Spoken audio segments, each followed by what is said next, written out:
My name is Grace Whitmore, and I was 39 years old the day my mother's funeral turned into a business announcement. I was carrying a tray of ham sandwiches across the fellowship hall when my sister's husband tapped his wine glass and told 55 mourners that his wife would be receiving my mother's entire $3.6 million estate, and that the rest of us would get nothing. I set down the tray. I let him finish. But here's what none of them knew. The quiet man standing by the coffee urn had a folder in his car. And what happened over the next 8 months would cost my family far more than money. Welcome back to the channel, where quiet women tell the stories they lived through and how they came out standing on the other side. If you've ever been the one who stayed while everyone else sent flowers, this story is for you. Drop a comment and subscribe. The reception was in the basement hall of Trinity Lutheran, the same room where my mother taught kindergarten Sunday school for 22 years. Folding tables, a ham and scalloped potato bar, carnations already going soft in the heat. Half of Cedar Bluff had come, because when a beloved teacher dies in a town of 7,000, the town shows up. I was refilling the coffee urn when I heard the chime of a spoon against glass. Bryce Radner stood at the center of the room in a charcoal suit that cost more than my truck payment, and he waited for silence the way men like him always do, like it's owed to him. On behalf of the family, he began, I want to thank everyone for honoring Marjorie. He paused. He actually smiled.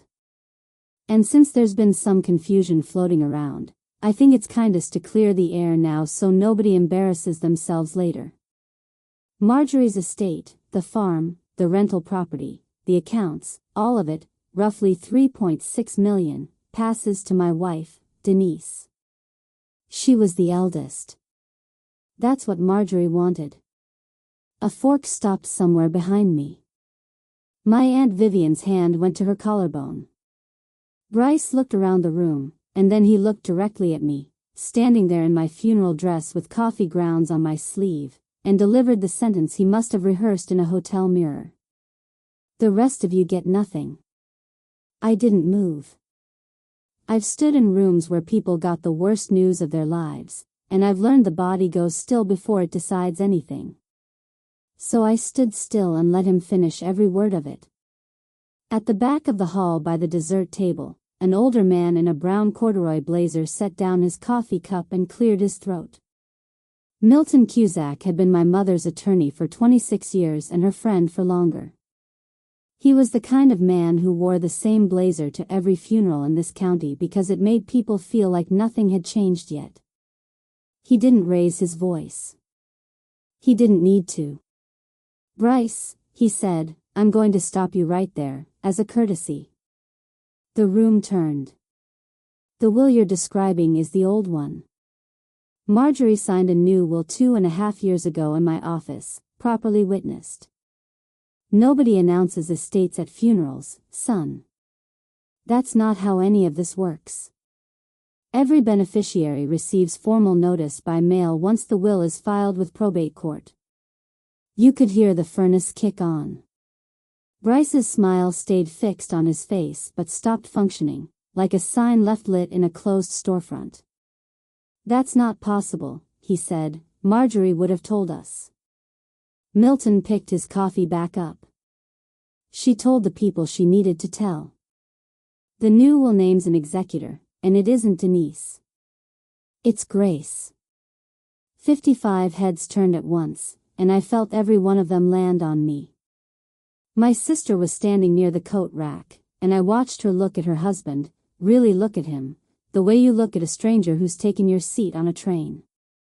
Bryce buttoned his jacket, which is what he does instead of breathing. Well, he said, loud enough for the room, we'll see about that. He said it like a man ordering off a menu. I should have felt vindicated. Instead I felt the floor tilt a few degrees under my flats. Because I had known Bryce Radner for 14 years, and I understood something the rest of the room didn't. He wasn't finished. He was just getting started.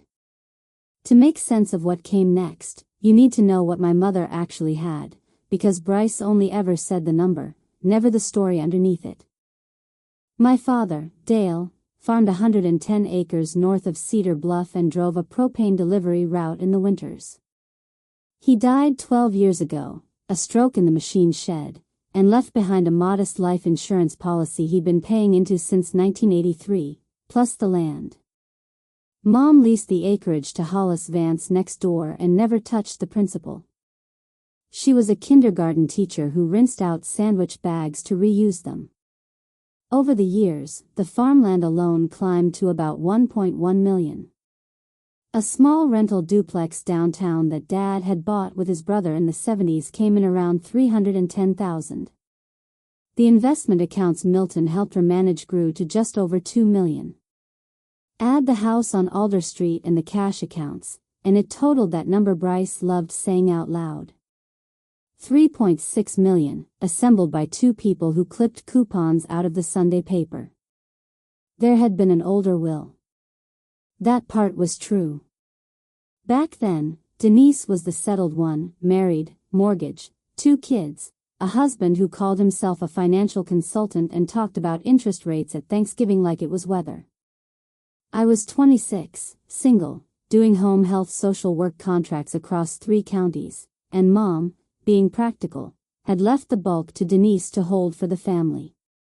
Bryce kept a copy of that old will. I know because he referenced it the way other men reference scripture. And whenever money came up at holidays, Bryce had a habit of mentioning, casually, generously, the amount we helped your mother with back in the day. He never said the figure.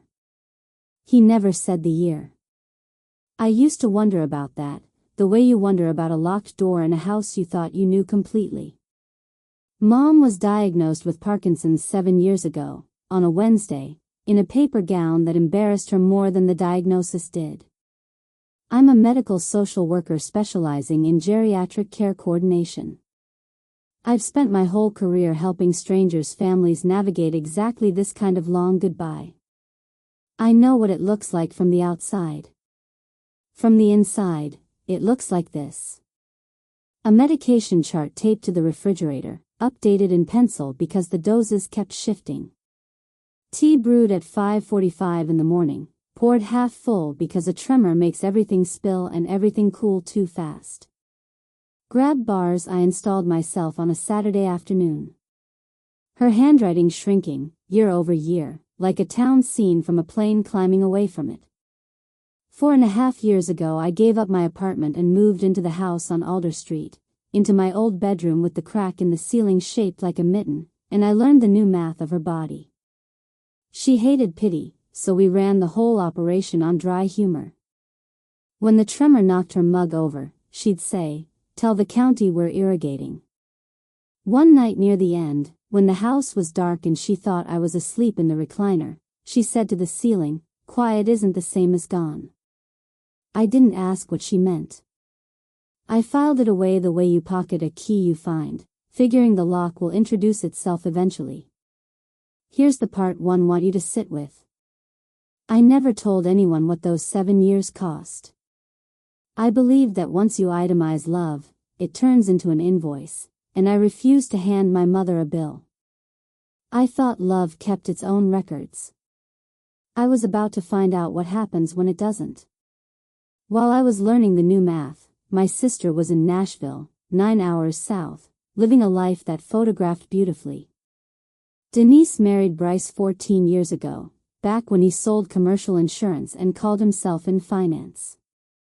By the time our mother got sick, he called himself a wealth strategist, leased a house in a gated development, drove a German sedan on a lease, and belonged to a golf club he referred to as networking. They came home twice a year, Christmas and one weekend in July, and every visit produced enough photos to carpet a year of social media. Bryce at the farm, sleeves rolled, captioned roots. Denise and Mom on the porch swing, captioned my whole heart, posted from the airport on the way out. I'm not saying my sister didn't love our mother. I'm saying love has a maintenance schedule, and she outsourced hers to me. Bryce treated every family dinner like a balance sheet review. He'd look around the farmhouse and estimate.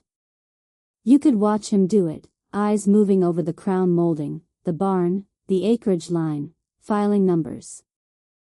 He liked to say we built something about the Nashville life the way other people say amen.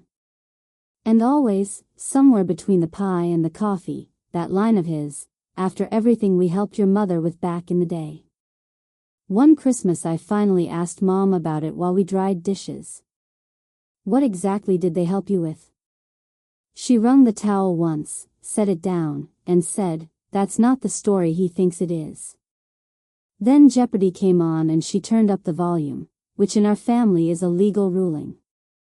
There was a $42,000 story buried somewhere between my mother and that man, 11 years deep. I remembered it differently than he told it. One of us was wrong. 12 days after the funeral, the formal notices went out by certified mail, exactly the way Milton said they would. No drama, no theatrics, just the county probate court doing its paperwork.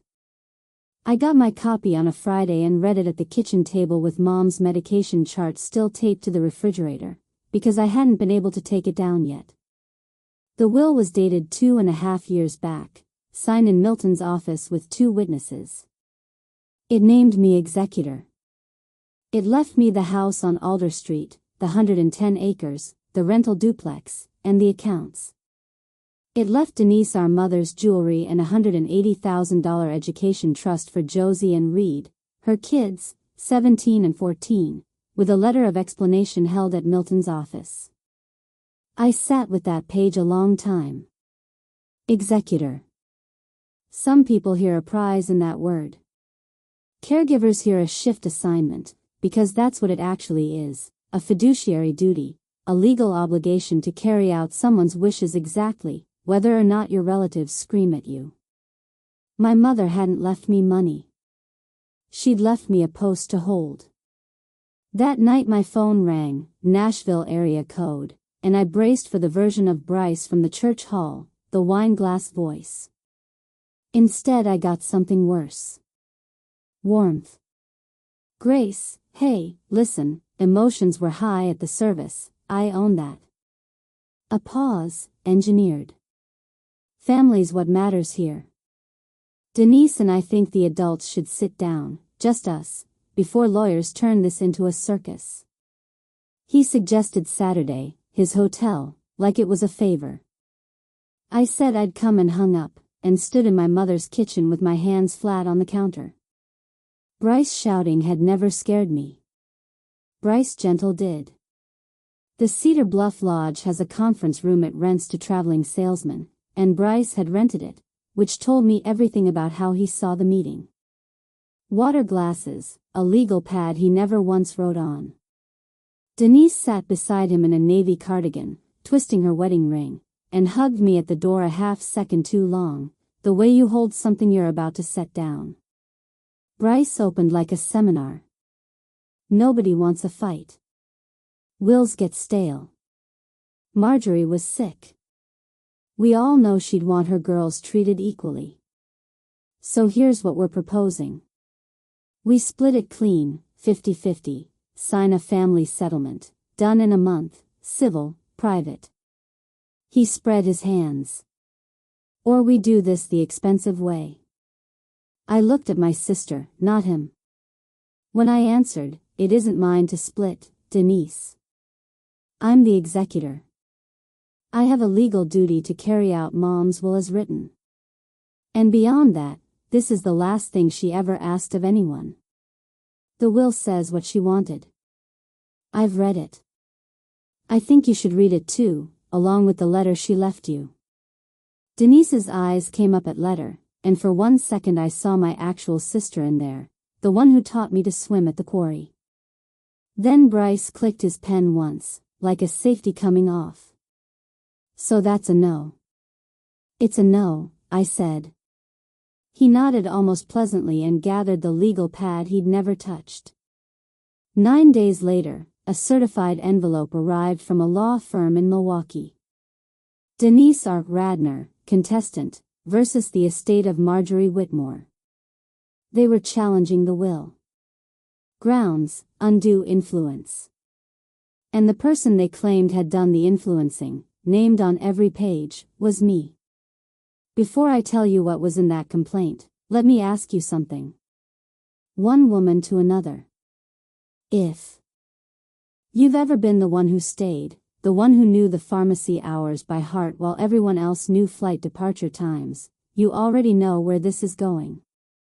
Tell me in the comments whether you would have signed Bryce's settlement, because I want to know I'm not crazy.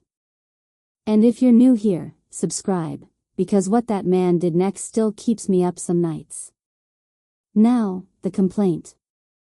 Priya Malhotra, the probate litigator Milton recommended, slid it across her desk and watched me read it, which I later learned is a thing lawyers do on purpose.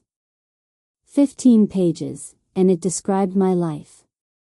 It said the decedent's younger daughter had moved into the decedent's home and isolated her from family. It said she controlled the decedent's medications. It said she managed access to the decedent's physicians, monitored her phone calls, and procured a new will benefiting herself while the decedent was in cognitive decline. Every sentence was a photograph of my 7 years, taken from the one angle that made love look like a crime. The move home became isolation. The pillbox became control. Driving her to Madison for the neurologist became managing access. I got to the end and my hands were steady, which surprised me, because a caseworker's hands learn to stay steady before the rest of her catches up. None of this is what happened, I said. I know, Priya said, it's what can be argued, different thing. She squared the pages. First rule, grace, and I need you to actually hear it. From today forward, you're a witness in your own grief. Everything you did for 7 years is now evidence. Theirs or ours, we decide which. I asked her how a person proves she loved her mother. Priya said, with records. And God help me, I laughed. Here's how a will contest works in Wisconsin, the short version, the version Priya gave me over coffee going cold between us. The estate freezes. Nothing gets distributed while the case is open, not the accounts, not the land, nothing. The estate pays its own defense, which means every billable hour comes out of the very thing being fought over, like a body funding its own surgery. A contest has to be filed within a set window after notice, and Bryce's lawyers hadn't wasted a day, filing well inside the deadline. Undue influence, Priya said, is the standard play against a caregiver, because caregiving looks like influence if you squint, and jury squint. Best case, this resolves in under a year. Worst case, 18 months, appeals, and the estate starts selling assets to cover fees. I asked which assets. She didn't blink. Liquid first, then real property. The house would be last, but nothing's last forever. I want to be honest about what that week took from me, because it wasn't money yet. Since the funeral I'd been grieving the only way I know how, quietly, on a schedule, folding her cardigans into boxes one shelf per evening. The contest took that away. Grief became discovery. My sadness got a docket number and deadlines, and I started sleeping with a legal pad on the nightstand the way I used to sleep with a work pager. One mercy. Milton called to say he was sending Priya the full estate file, everything Marjorie had kept with him. There's material in there your mother prepared, he said in that careful lawyer voice. 2.5 years ago, she was a thorough woman, your mother. I asked what kind of material. Milton said, the kind you gather when you can see weather coming. And he wished me good night. The next hit didn't come through lawyers. It came through my job. My program director at Fairview County Health Services called me in on a Monday and closed the door, and I knew before she spoke, because closed doors are my native language. An anonymous complaint had been filed with the state social work licensing board. It alleged a boundary violation, a geriatric care social worker who had inserted herself into the care of a vulnerable elderly woman and then inherited that woman's estate. It was constructed carefully, so the word mother never appeared, so that on paper I sounded like a predator with a caseload. 15 years I've carried that license. It's the only thing I own that I built entirely with my own hands. I'd known Bryce would come at the estate. I hadn't imagined he'd aim at the thing I'd still have left if the estate burned to the ground. Here's what I did, and I want you to remember it, because it matters later. I did not wait to be summoned. That same week I self-reported to the board voluntarily. I sent them the whole picture. Documentation that my mother's hospice-adjacent care had been coordinated through an outside home health agency, Lakeside Home Health, out of Dane County, with their own assigned staff, their own charting, and that I had never once served as her caseworker of record, only as her daughter, present in the house. I attached the agency's visit logs and asked for a full review. My union rep said I was overreacting. Priya said quietly, "No, that's exactly right. Paper beats noise, but only if the paper gets there first." The county still placed me on administrative review, pending, which meant that within 1 month, Bryce had managed to make both my inheritance and my paycheck provisional. My sister called at 11:50 on a Wednesday night, and I answered on the second ring, because some part of me had been waiting weeks for it. "Grace, hi. Bryce says the medication logs look bad." A sigh. "He says his lawyers have people who read these things, and the dosage changes look bad." Her voice had whine in it and fear underneath the whine. I said the dosage changes looked bad because Parkinson's is a disease of dosage changes, and any neurologist would say so in about 8 seconds. Silence. Then she said the thing she'd actually called to say, the thing I don't think she knew was cruel. "You made it look easy. You never once asked for help. Not one time in 7 years, you never asked." I sat up in the dark of my old bedroom and looked at the crack shaped like a mitten. She was right. I never asked. I'd told myself asking would shame her, that love shouldn't send invoices. And somewhere in all that nobility, I had handed my sister a gift she didn't know she was holding. Permission. Permission to believe it was easy. Permission to stay in Nashville, because Grace's got it. Grace always has it. My silence had been her alibi, and I'd notarized it myself, year after year. I didn't say any of that. What I said was, "I'm here now, and I'm asking you to read Mom's letter."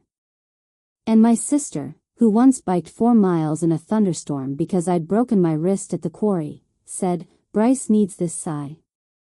Then she heard herself. 3 seconds of pure quiet, the kind after a glass breaks. The line went dead. I lay awake until the birds started, turning that sentence over.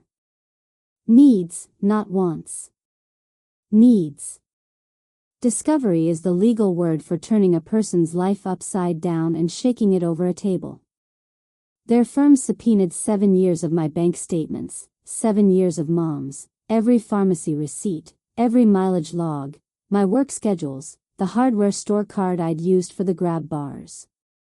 Boxes went out of the house on Alder Street in a paralegal's trunk, and I stood on the porch watching pieces of my mother's illness get carried away with exhibit stickers on them.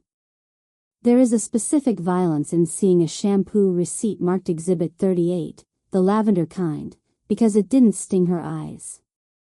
Somebody in a Milwaukee office building was going to hold that receipt up and ask a question about it designed to make me look like a thief. I coped the way I cope, by being useful. I organized what they took before they took it, indexed, chronological, because if my life was going to become evidence, it would at least be legible evidence. And that's how I found it. Going through Mom's kitchen calendars, the spiral ones from the pharmacy she kept every year, I found an entry from 2.5 years back, September, a Thursday, in her small, shrinking handwriting. Dr. Nkemelu, 9 a.m. And underneath, in letters she'd gone over twice with the pen, the way you do when a thing has to hold. Tell no one yet. I stood at the kitchen counter holding a calendar from 2.5 years ago, hearing my own pulse. Dr. Nkemelu wasn't her neurologist. He wasn't her internist either. I knew her whole roster. I'd driven her to all of them. I photographed the page, sent it to Priya, and put the kettle on, because that's what my hands do when my head is busy. Priya called back in 6 minutes. Milton's office smells like paper and cedar, though he swore off cigars in 2001. He sat me down across the desk where my mother had signed her will, and slid 2 things toward me. The first was a photocopy of a report. Dr. Adiz Nkemelu, Milton said, geriatric specialist, Madison. 2.5 years ago, the same week your mother signed the new will, she sat for a full cognitive capacity evaluation, 2 hours, memory, reasoning, orientation, executive function. She requested it herself. Nobody suggested it to her. She called me and told me to arrange it. I looked at the date, 5 days before her signature on the will. I asked him why she'd do that, put herself through an exam nobody was asking for. Milton folded his hands. I asked her the exact same thing, he said, and I'm quoting your mother now, because I know my son-in-law. The room went quiet enough that I could hear the wall clock she'd given him one Christmas. She saw it, all of it, 2.5 years out, the contest, the accusation, the word incompetent hovering over her signature, and she'd walked into a stranger's office with her tremor and her shrinking handwriting and said, "Test me, write it down, notarize the weather." Then Milton slid the second thing across the desk, and my breath actually caught. A plain envelope, sealed, my name on the front in her handwriting, and beneath it, gone over twice with the pen, "For Grace, only if they fight, open it when you're ready to quit." She left instructions, Milton said. I was to hold it unless there was a contest. I turned it over. The seal was unbroken. I did not open it. I put it in my bag, and Milton watched me do it. Then he said, gently, "There's one more thing in the will, Grace. You're not going to like it." The thing I wasn't going to like was on page 7 of the will, 1 paragraph, standard font, quiet as a landmine, a no contest clause. In plain English, any beneficiary who challenges this will forfeits whatever the will gave them. Wisconsin courts enforced those clauses. Milton had drafted it. Marjorie had approved it. And I understood the logic. It's offense. It's meant to make challenges expensive enough that nobody starts one. But Denise had already started one, which meant the math now ran like this. If they won, everything my mother decided got erased. If we won, if I successfully defended Mom's will, the clause triggered, and Denise forfeited her bequest. Not just the jewelry, the $180,000 education trust, Josie's college, Reed's college. 2 kids in Nashville who still signed birthday cards Love, and Gracie would lose their futures as a side effect of my winning. I sat with the will in my lap and felt the whole shape of the fight change. Up to that moment I'd had a clean story I could tell myself, defending my mother's voice against a man who shouted over it. Now her voice came with a cost attached, and the cost would land on the 2 people in this mess who had done absolutely nothing. "He knows about the clause," Priya said when I brought her the page. She tapped the caption of the lawsuit, the line naming the contestant. Denise R. Radner. Only Denise. Bryce's name appears nowhere on the filing. He filed it in her name alone. If they lose, she forfeits. Her kids lose the trust, and his hands stay clean. He's betting you'll fold before you'll let that happen. Priya looked at me over her glasses. He built the trap out of your own decency. I'd admire it if I didn't hate it. In May, Bryce came to the house. He didn't come alone, and he didn't come to talk. I looked up from the flower beds Mom had planted, the ones I couldn't let go weedy, and there was a black SUV in the drive and a woman in a blazer taking pictures of the porch with her phone. Bryce walked the property line like he was pacing off a purchase, pointing at the roofline, saying words like curb appeal and comps loud enough to carry. Just getting a fair valuation, he called to me, friendly as a billboard, for the settlement talks, you understand. Then, softer, just for me, as the realtor measured the porch, you know you're living in an asset, right? Squatting, technically, some lawyers would say. I felt the sentence go in and find the soft place. It was aimed at the kitchen where I'd cooked her last Thanksgiving, my old bedroom, the refrigerator with the medication chart I still hadn't taken down. He'd found a way to walk up my mother's porch steps and turn the house I'd nursed her in into square footage. I didn't argue. Arguing was the show he wanted, ideally in front of a witness with a real estate license. I went inside, latched the screen door, called Priya, and by Friday we had a court order confirming the executor's exclusive authority over estate property pending resolution, which is the legal way of saying Bryce needed permission to set foot on that porch again. Small win, paper over noise. But here's the detail I couldn't file away. After the realtor left, Bryce sat in his SUV at the end of the drive for a long time. Not on his phone, not driving off, just sitting, looking at the house. I watched him from the window and couldn't read it. My deposition was in June, in a conference room in Milwaukee with bad coffee and a court reporter whose keyboard sounded like light rain. Bryce's lead attorney was a polished man named Corbin who asked questions the way a scalpel asks questions. Who selected your mother's physicians? She did, I drove. Who managed her medications? Her neurologist set them, I filled the organizer. Who was present when she signed the new will? Milton Cusack and 2 witnesses. I was at work, there's a time sheet. He kept his rhythm for hours, teeing up the story where every act of care was a bar on a cage. I answered short and true and let the transcript do its work. Then, late afternoon, when my shoulders had finally come down an inch, Corbin opened a folder with the care of a man plating dessert. Ms. Whitmore, 2 years ago, you paid an invoice from Vance Contracting for $22,500 from your personal savings. Correct. The roof over the west bedrooms failed after that windstorm came through. Mom was sleeping under it. And 4 months later, you transferred $22,500 from your mother's account into your own. I said, yes, reimbursement, at her insistence. And I heard how it sounded the second it left me. Was there a written agreement, a note, anything the decedent signed authorizing that transfer? There wasn't. There was my mother at the kitchen table saying, take it back, honey, I'm not a charity case, and there was me wiring it, because arguing with Marjorie Whitmore was a losing sport. Corbin let the silence sit. Then, almost kindly, Ms. Whitmore, isn't that what they call financial exploitation of an elder? And that right there is where they ended day one, with a court reporter's soft rain and that phrase hanging in the recycled air. July was the month everyone helpful arrived. Aunt Vivian came with a rhubarb pie and her verdict, both still warm. Just give them half, honey, your mother would hate this, family is family.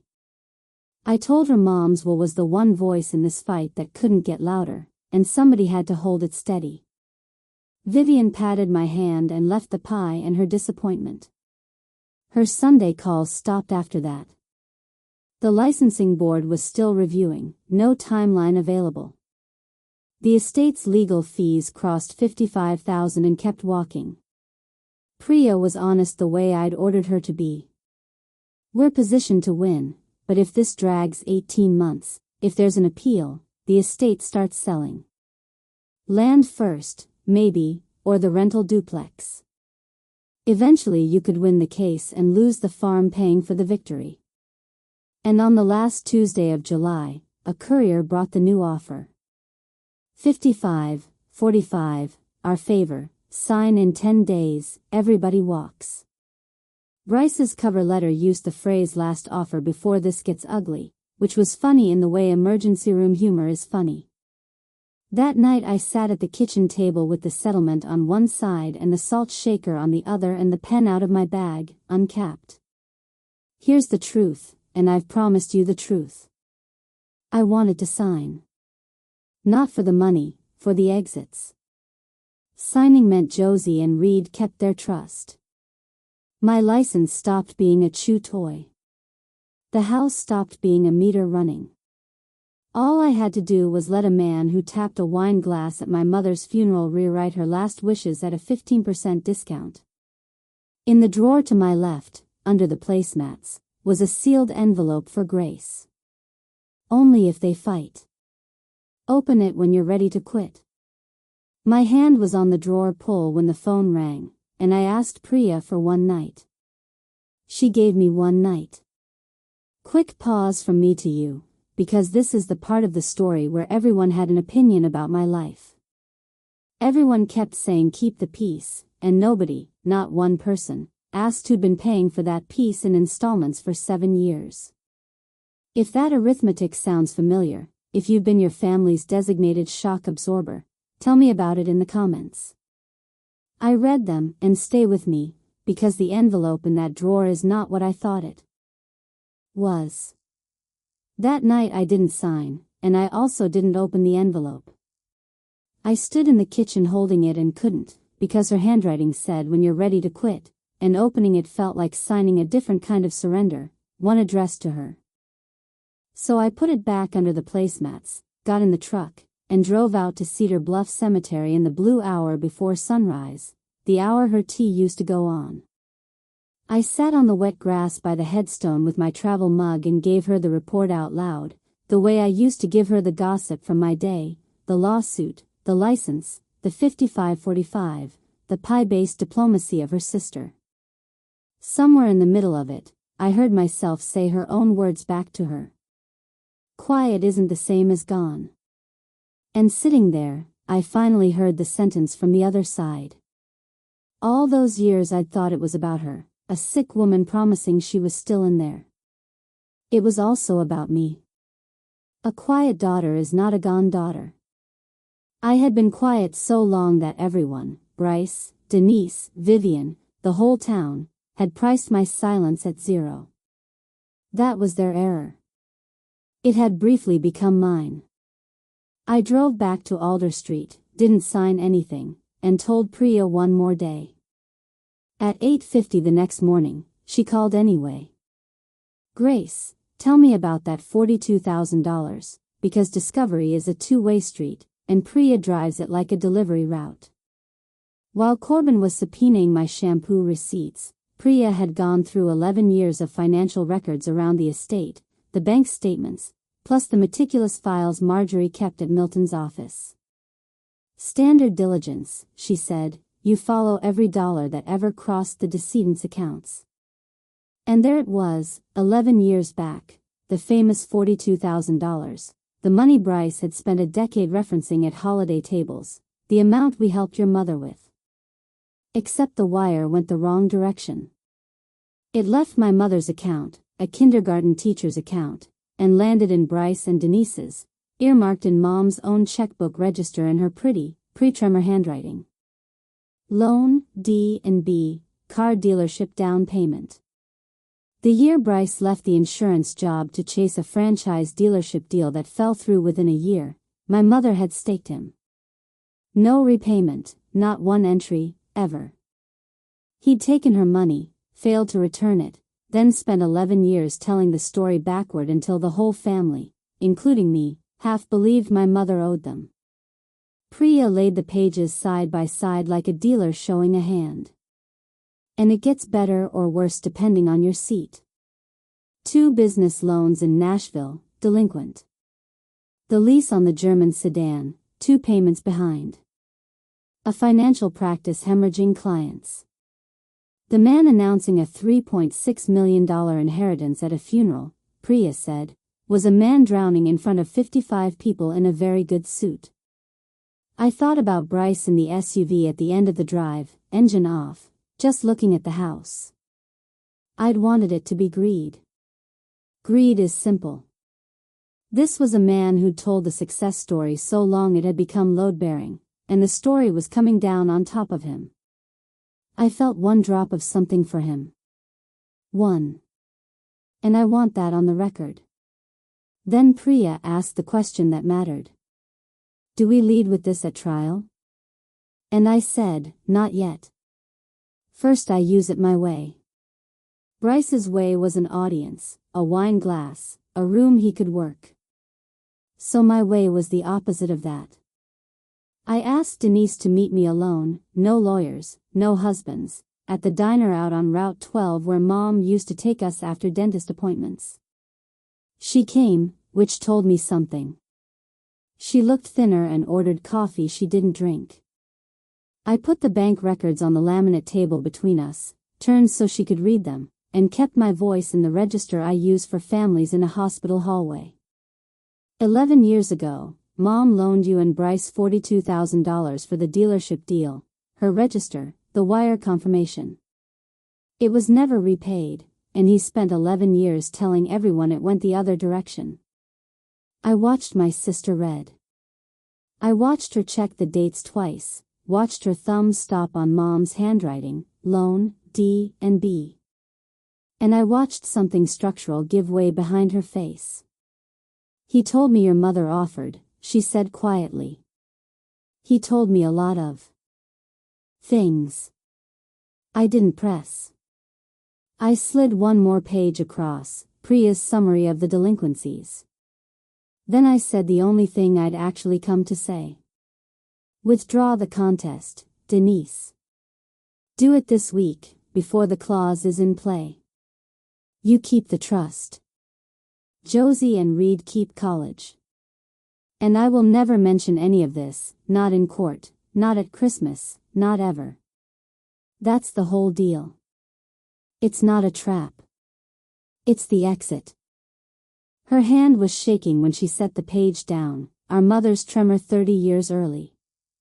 And she said, it's not that simple, Gracie. Everything's filed through him. The lawyers answer to him. She stopped, hearing the shape of her own marriage out loud. She left without saying yes. 2 days later I found out Bryce knew we'd met, because that's when the last civilized thing between us died. He posted it on a Sunday morning, timed for after church, which I have to believe was deliberate. A long, sorrowful essay on his public page titled The Truth About My Mother-in-Law's Final Years. It never used my name, which his lawyers surely appreciated, and it didn't need to, because everyone in Cedar Bluff can count daughters. Isolated from the family who loved her. Medications controlled by one person. A will that appeared in the final years benefiting the caretaker. Asking questions is not an attack. And under those sentences, the worst part, photographs. My mother in the last months, sunken and small in the recliner, pictures taken during those twice-a-year visits, pictures I'd assumed were for the family group chat, deployed now as exhibits in a smear. The town split like kindling. Casseroles stopped. 2 women from church went quiet on me in the produce aisle, and one waitress at the Route 12 diner put her hand on my shoulder and said nothing, which meant everything. 72 hours, said the letter that followed on Tuesday, to accept 5545, or their next stop was a criminal referral on the 22,500, and the phrase they chose was elder financial abuse. Priya asked if I wanted to respond publicly. We could, there were facts enough to bury him. And I sat with that temptation. I did, I'm human.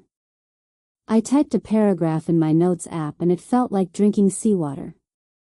Then I deleted it, because a public brawl was his arena, his wine glass, his room, and I'd spent 7 years learning a different kind of strength at a different kind of bedside. Wednesday, 7 a.m., I was at Priya's office before her paralegal made coffee. She looked up, read my face, reached for a legal pad. I said, no deal, file it, we're going to trial. She wrote something short and underlined it twice. Things moved fast after that, the way a river does past a certain rock. Our formal rejection went in. Trial date set for October. And the same week, 2 pieces of paper landed that changed the weather. The first came from the licensing board. Complaint reviewed, allegations unsubstantiated, no action taken, file closed. 1 page. It had cost me 4 months of sleeping badly, and it was the first domino that fell my way, because of records I'd sent before anyone demanded them. Paper beats noise, but only if the paper gets there first.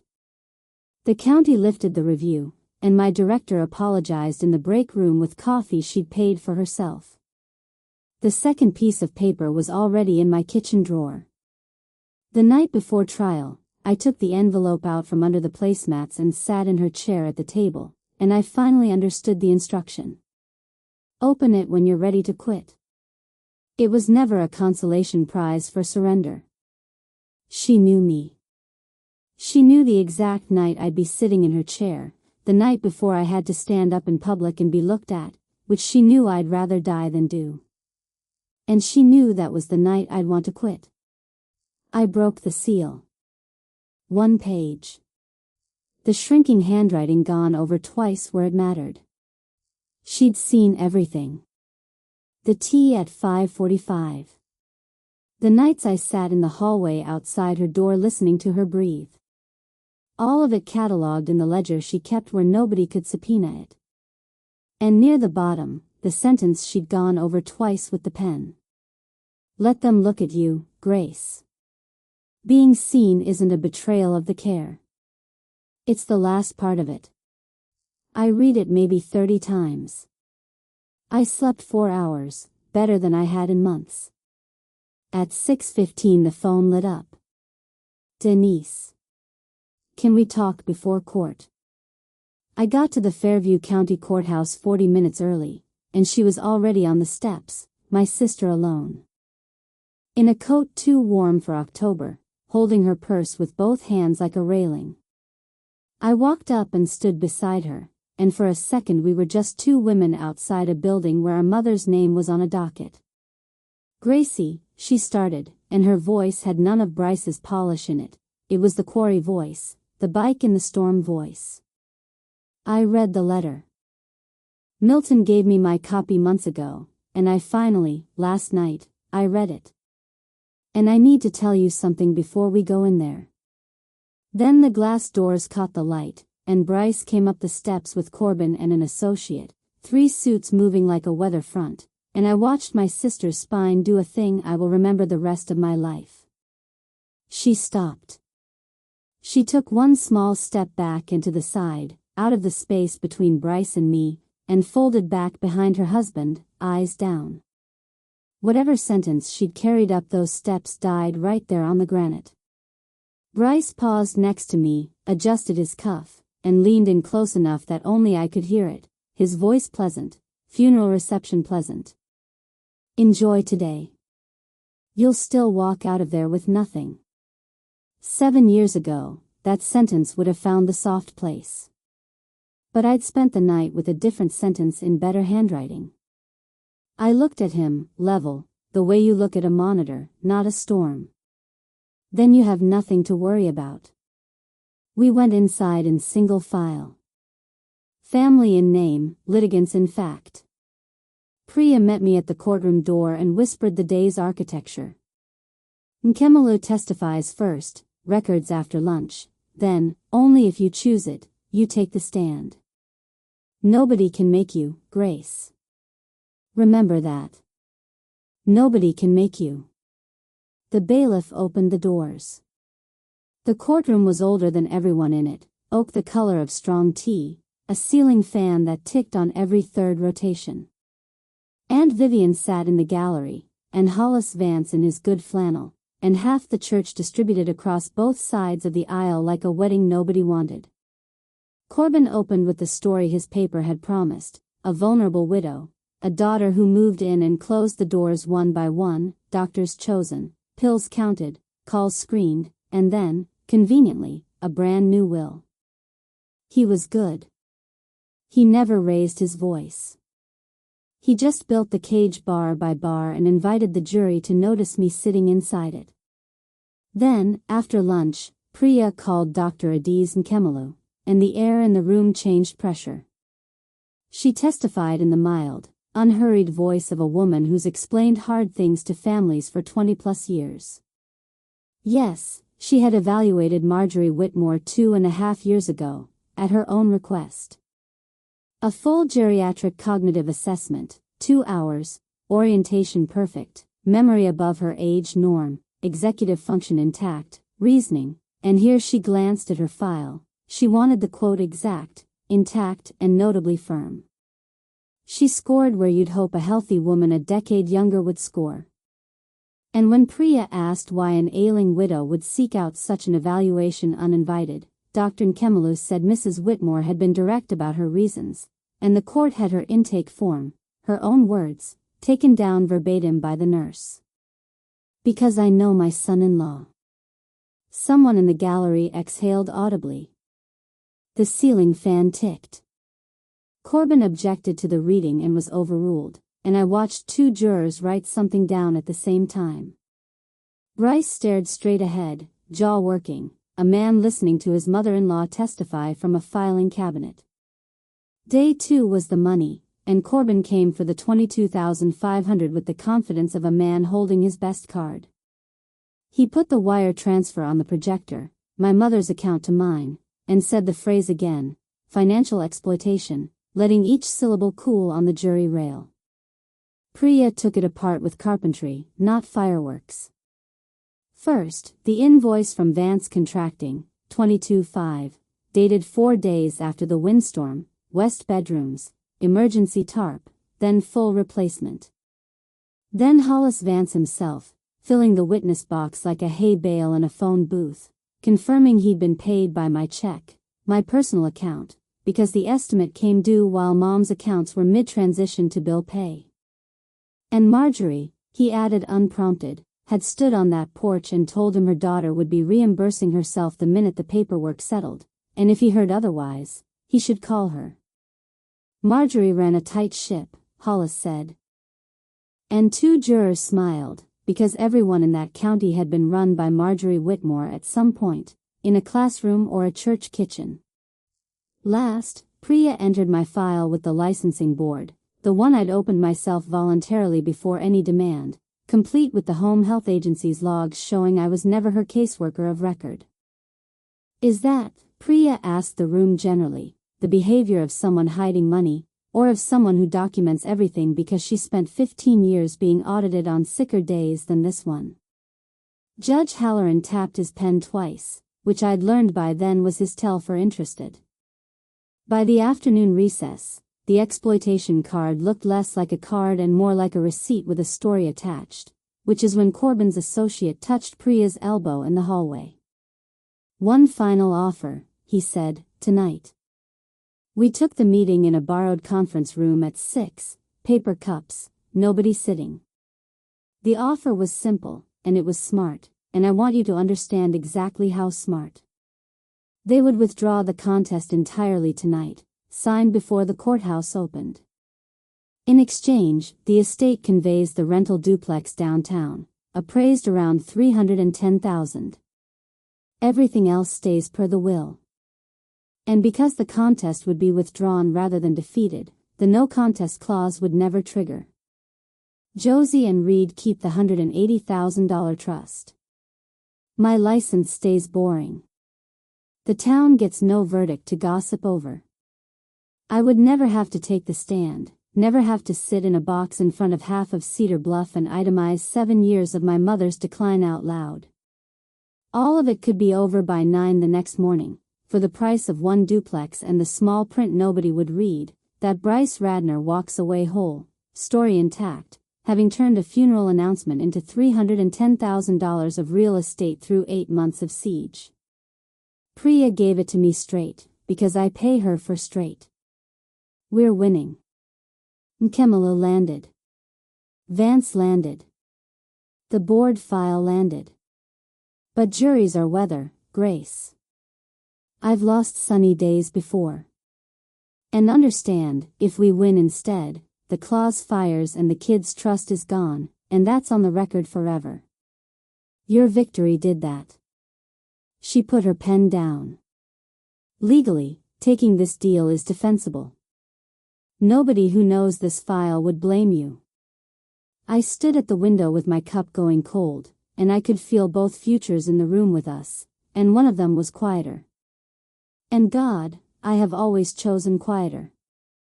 That night I read her letter again at the kitchen table. In the morning I called Priya before her alarm went off. I'll testify. We declined the offer on the record, in open court, so it couldn't hang over the jury room like fog. And then Priya said the words I'd spent 7 years arranging my whole life to never hear. The defense calls Grace Whitmore. The box was smaller than it looks from the gallery. I put my hand on the Bible my mother taught Sunday school beside, and I looked at a room containing every version of my town, and I did the thing she asked me to do in handwriting she went over twice. I let them look at me. Priya asked me to describe an ordinary day, and I didn't perform. I reported the way I'd report at shift change. Kettle on at 5:45, because levodopa works best on an empty stomach timed before breakfast. Tea poured half full so the tremor wouldn't slop it. Served warm, not hot, because a tremor makes everything cool faster, and there's a temperature where she could hold the cup and still feel it was tea and not a chore. Buttons, in the last year, take longer than you'd think, and we never once rushed them, because the buttons were where she told me about her old students. The courtroom was so quiet I could hear the fan tick. Priya asked why nobody, not family, not friends, knew the scope of it. And there it was, the question under my whole life. And I answered it under oath, because I believed love that keeps receipt stops being love. So I kept none. I was wrong about that. The receipts were never the problem. I had to say the rest of it too, because the truth is load-bearing or it's nothing. That Denise came twice a year. That the phone rang less every winter. I said it flat, no salt in it, and I heard something small break in the second row where my sister sat, and I kept going, because the letter said the last part of the care was letting it be seen, all of it. Corbin rose for cross, and Bryce, from the counsel table, made a sound, half laugh, half objection to nothing, loud enough that Judge Halloran warned him, and 55 people watched the polish crack. Corbin asked one question too many. You expect this jury to believe you tracked nothing, wanted nothing, counted nothing. I looked at Bryce when I answered. You counted everything, Bryce. Every dollar, every point, every square foot. You counted everything except the years. The jury was out 3.5 hours, long enough for the hallway vending machine and me to become close. Then the foreman, a retired postal supervisor, stood and said the words in the dry courthouse grammar undramatic people use for dramatic things. The will of Marjorie Whitmore, valid. The contest, dismissed on every count. No shouting. Courtrooms don't sound like television. They sound like chairs and breath, and one gavel used gently. I sat still while it landed. And what landed first wasn't triumph. It was her, the sense of her upright at the kitchen table with the pen she pressed too hard, finishing the last item on a list she'd started 2.5 years before she died. And then the bill arrived, because verdicts itemized too. With the contest defeated, the no contest clause did the only thing a clause can do. Denise's bequest forfeited automatically, the jewelry and the education trust, $180,000 that belonged to a 17-year-old and a 14-year-old, gone in the same breath that saved their grandmother's voice.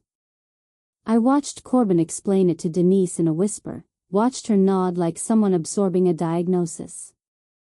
Bryce came out of the courthouse into the October light and found the whole gallery already on the steps, the church rows, the diner regulars, Every phone that had shared his Sunday essay, all of them watching a man who'd announced $3.6 million at a funeral walk out holding nothing but a settlement he'd refused and a story that had stopped working. He didn't look drowned. He looked evicted. Denise passed me at the bottom of the steps, close enough to touch, and didn't look at me at all. I won everything I asked the court for. I drove back to Alder Street, parked in the drive, and sat in the truck for an hour before my hands would turn the key. The weeks after moved like paperwork, which is to say slowly, then all at once. Probate closed. The fees were paid, $160,000 all told between both sides, most of it out of the estate, the tax a family pays for refusing to talk while everyone's still alive. The house stayed the house. Hollis renewed his lease on the acreage with a handshake on the porch Bryce once measured. As for Bryce, the ending was quieter than his beginning. His practice wound down by Thanksgiving. The German sedan went back on a truck. The creditors he'd been outrunning for years caught up in a season. He was never charged with anything, life rarely invoices that neatly, and I heard he landed a sales job in Charlotte. His page stayed up. 2 weeks after the verdict he posted a sunrise and the words "excited for this new chapter." I read it standing in the kitchen and felt no urge to comment, which is how I knew something in me had healed over. The man told the whole town my family would get nothing. I let him finish months ago, and life finished the sentence for him. The news about my sister came sideways, through Aunt Vivian, who resumed Sunday calls as if July had never happened. Denise had filed for divorce in Davidson County. She was renting a 2-bedroom near the kids' schools. She had not called me and I had not called her, and both of us knew why. In January, I drove to Madison and did the thing I'd decided in the truck that hour in the driveway. Not with estate money, the estate does what the will says, nothing more. I'd sworn an oath on that and meant it. With mine. I opened an education account for Josie and an education account for Reed, funded from my own inheritance once it distributed, $90,000 each, the exact size of what the clause had taken, administered by a trust officer in Madison. No conditions, no letter attached, no thread to pull. The kids would simply have college the way their grandmother intended, without owing anyone a conversation about it, least of all me. I didn't do it to fix things with Denise. Some bridges you rebuild, and some you just make sure the kids can cross without paying the toll the adults ran up. The trust officer asked if I wanted to be named or anonymous. I thought about it longer than she expected. Then I gave my name, because I'm done being the anonymous kind of good. A week later my phone buzzed once. Nashville number, 2 lines, no greeting. They'll know it came from you. That was all. And it was enough. It's a Thursday in early spring now, first Thursday of the month, and my mother's kitchen won't hold another chair. 9 people, most of them strangers a year ago. A retired postal worker's wife spooning her mother-in-law's pills into a Monday through Sunday case while she talks. A dairy farmer who hasn't slept a full night since his dad's diagnosis. We call it the caregiver circle. No sign-up sheet, coffee's on, and the only rule is that here, the ones who stay get to say what it costs out loud, to people who already know. On the refrigerator, where a medication chart hung for 7 years, there's a calendar of first Thursdays, gone over each date twice with the pen, an old habit from a steady woman with an unsteady hand. The kettle's always on by the second story. The kitchen light stays on late. Quiet lives here. Gone doesn't. If you take one thing from my story, take this. The people who love the loudest aren't always the ones who stayed. And the ones who stayed don't stop counting the years just because nobody else did. That's my story. 7 years of quiet, 1 envelope, a clause nobody wanted to win. If this reminded you of someone, the one who stayed, check on them today. They will not ask you to. And talk to your parents about their wishes while they can still say them out loud. It is the single kindest paperwork in the world. If you know someone who needs this story, share it with them. Drop a comment, hit subscribe, and I'll see you in the next one.